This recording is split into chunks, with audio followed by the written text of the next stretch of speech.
પછી કયો વ્યવસાય કર્યો? અને સાથે સાથે અમારે આ ખેતીવાડીનું બધું બિઝનેસ ચાલતો હતો. અમે એમાં તલ, મગ, મઠ જે કંઈ એગ્રીકલ્ચર પ્રોડક્ટ આજુબાજુમાં બધી જે થતી કપાસ છે, એટલે એમાં બી અમારો એમ તો આ જ હતો કે ભાઈ લોકોને વધારે કેમ ફાયદો થાય એમ. ઓકે.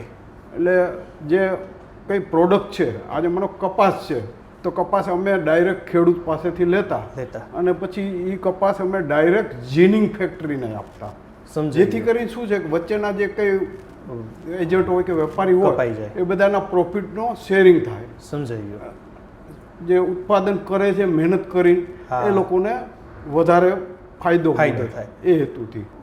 ઊંઝા માર્કેટિંગ યાર્ડ મોટું હતું એ ટાઈમમાં.